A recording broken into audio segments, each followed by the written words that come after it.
This presentation on evaluating the benefits of Geogrid and foundation applications with on-site testing is based on one I did at the GeoANZ conference in Brisbane in June 2020 and is adapted for a different audience here.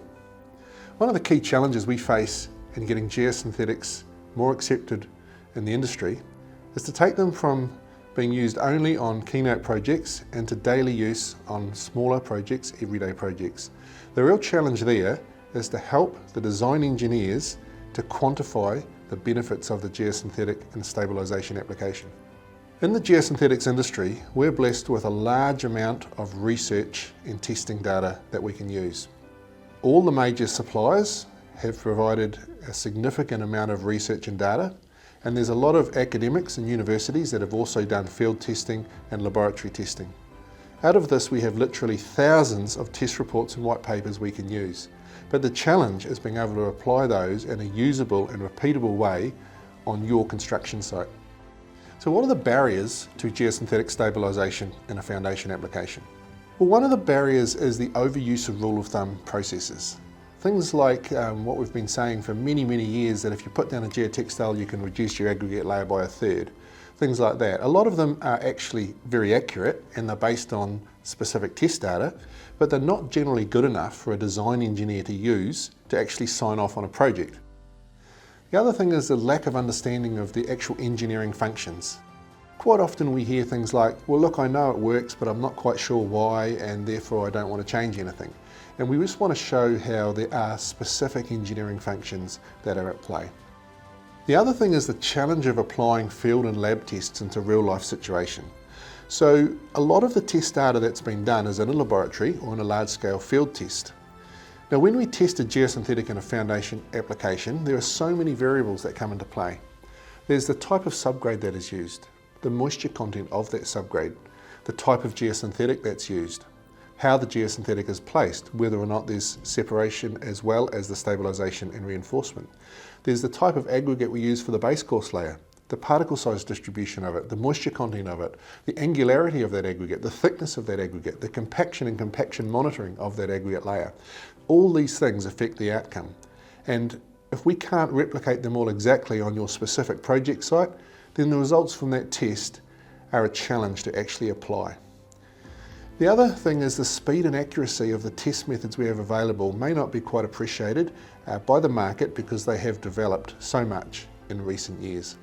I just want to stop here and turn aside and just clarify that we're talking about shallow foundations, not road pavements. So in the road pavement application for a geosynthetic, we're generally designing to try and extend the life of the pavement by reducing rutting. And we do have some very good quantifiable data for that. We have layer coefficient ratios for geosynthetics that we can apply for base course reduction and traffic benefit ratio. But in the shallow foundation applications, such as a rough foundation, we don't have quite so much data there. So what are the engineering functions at play? Well, essentially it's reinforcement and stabilisation, or sometimes a combination of both. There are some very specific definitions of this on the IGS, International Geosynthetic Society website, and we'll leave you to research that in your own time, but in very brief overview, a reinforcement is when we're introducing a tensile strength into an aggregate layer, and stabilisation is when we are seeking to stiffen or stabilise the actual aggregate combination itself. So let's just have a look at the plate load test, because this is one of the ones that we use in these two examples that I'm about to show you. The plate load test uses mostly a 300mm, sometimes a 762mm plate. It can be correlated back to an assumed CBR, although that's not exactly the point that we're looking at here today. It loads the subgrade significantly deeper than a lot of other common tests, and that's very important. And it is suitable for coarser aggregates. Now, a lot of the common tests we use on construction sites are not giving us accurate results once we get up to 65 or 75mm plus aggregate sizes. Also, the PLT gives us a readout in modulus directly, which is a measure of stiffness, which is what we're really looking for. What you can see in the picture is a very modern type of plate load test which is available. These are computerized and they are all electronic, and they can give a readout very, very quickly. The testing time is limited only by really the cycle times that you choose to use on the loading and unloading cycles. A lot of engineers have got memories of doing plate load tests in years gone by where you had to fiddle with micrometer gauges and do lots of calculations, and it took all day to do a few. Not so now, they're a lot more readily available. We'll just touch on the lightweight deflectometer as well. Also uses a 300mm plate. Also can be correlated back to an assumed CBR. It's also suitable for coarse aggregates, so very similar in that regard. And once again gives a readout in megapascals, which is a measure of stiffness. Once again, these are far more readily available and accurate than of earlier days. So I just want to look at two specific applications. One is a project challenge and one is a common application challenge. So with this project challenge, we had a 30,000 square metre warehouse on a site that had 600 to 900 mils of a loose silt, or commonly called a loam in the area where it was. And that was layered over a dense sand. And the dense sand gave a very good foundation. And there was questions about the loose silt because it was given to being very soft and possibly compressible. So the initial design was to remove and replace it all, and that required a lot of cartage and a lot of quarried aggregate being brought into the site. The contractor approached Cirtex and wanted to look at the option of a 300mm layer of imported aggregate placed on a stiff polypropylene Geogrid. We proposed the Geogrid X product, Geogrid X 3030, over a separation geotextile Duraforce AS280. We costed it up and it looked very, very attractive, but what we really needed to know was this going to work? We knew we could save 13,500 cube of quarried aggregate with all the commercial and environmental benefits that would bring, not only the aggregate itself, but the quarrying and the cartage. And therefore we'd actually be saving 27,000 cube of cartage. But would it work? Would it give the required support to the concrete floor, to the industrial floor foundation that was needed? So what we did is we worked together with the design engineer, but the key thing is to be able to identify what was actually needed. What output did the design engineers need from this site? And so that's when we settled on the plate load test, and we set up a trial embankment or a trial section on the site. And this is where the real collaboration between the design engineer and Cirtex and the contractor came in. We did plate load tests and LWD tests on the dense sand at the lower foundation level, and on the silty loam, and on the actual raft trial section as well. From that we were able to get the accurate modulus of subgrade reaction on all the different layers for the design engineer, and consequently that was able to be given to the floor slab designers to design the floor slab. As a result of that, we did save the 13,500 cube of quarried resource and the 27,000 cube of cartage to and from the site, and that was a significant benefit to the local roads and the local residents.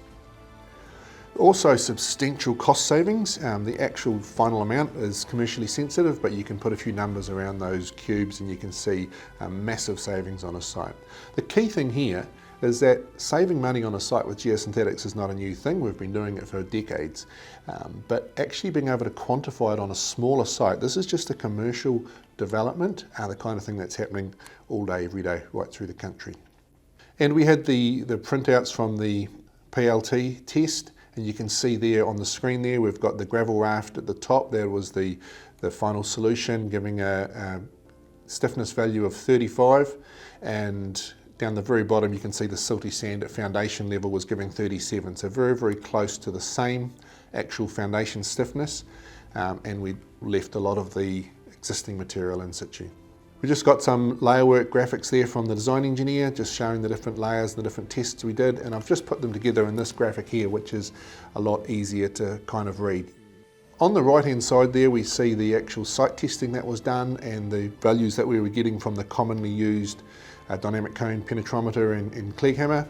And on the left what we can see is the actual CBR correlated back from the plate load test. So in the foundation it was quite a lot different. In the loose sandy loam it was a little bit closer with CBR of 2% and 1% respectively. But on the aggregate layer was where we see this massive difference. And that Klieg testing giving a CBR of 40. That's not wrong, but we need to understand it was only testing the stiffness or the compaction or the strength of the actual 300mm aggregate layer. whereas the plate load test was testing the overall stiffness of the foundation. And that's where a massive problem can come in if we don't actually understand what the designers need and what we're actually testing. That's where the benefit of working together with the engineer and the client really came in. The next one was a commonly required solution, so not a particular project, but one thing that's happened over the last few years, especially developed after the Canterbury earthquake sequence, was the advance of aggregate raft foundations being required right throughout the country. These are primarily used to mitigate seismic effects, in particular liquefaction. So we're talking about a shallow raft foundation in residential and commercial applications. There's very limited guidance from government agencies as to what exactly to use. There is one typical solution provided, which a lot of people use. You may or may not realise that that typical solution calls up an M4 AP40 aggregate, which is a very expensive aggregate, very seldom actually used on site in residential and commercial applications. As soon as you move away from that aggregate, which is a very high grade aggregate with a high stiffness value, when compacted, as soon as you move away from that, you completely change the strength of the raft and the interaction with the geogrid. So you're actually moving away from that typical solution. And what we were finding is most people were using a GAP 65 or another locally available material. So we wanted to know what benefit was gained in that application by putting in the geogrid, and which of the common geogrids worked best, or did one work better than the other? And this was a question coming to us from the market. So once again, we did a test on site. We set up a test bed on a greenfield site. We used a subgrade, or we excavated down to a subgrade that was very, very soft clays and estuarine silts. On the dynamic cone penetrometer, we were getting greater than 300 millimeters per blow, and it was getting softer with depth. So it was very, very soft material. And this was really to simulate, it wasn't a seismic event, but it was like essentially to simulate a loss of support. The control section and 3 commonly used grids were set up next to each other in 2 metre by 2 metre test sections. So each particular test had a metre of aggregate out to each side, but the actual different tests were within 2 metres of each other, and that was to minimise variations in the potential variations in the subgrade. The modulus was tested at 200 millimetres of thickness with 1 layer of geogrid, then at 400 millimeters of thickness with 2 layers of geogrid, and then we put on another 200 mils of aggregate without another geogrid, so we had 600 mils of aggregate and 2 layers of geogrid. We chose the most common material that we were getting requested in the market, and that was the well-graded granular GAP 65 aggregate, and we did that to try and show how the grids worked in the most commonly used material. So when you do these tests, you always like to get them as accurate as possible, although it is the comparison between the two that we were most worried about. But we set it up with laser levels on site, we had good operators, good equipment, and we actually engaged a consulting company, a consulting laboratory from WSP, came in and did the actual testing. So we didn't do that testing ourselves, and we got WSP to do that. And we did the plate load testing and LWD testing on all the sections, so we've got a huge amount of data. Obviously on every section we have the dynamic modulus from the LWD, and we have the EV1 and EV2 from the plate load test, which is the first load and the second load of the test. So you can see the setup on site there, and that machine is actually cantilevering over the side of the test pit, so there's no weight on the back of the tracks there, and a snip of the actual plate load test results.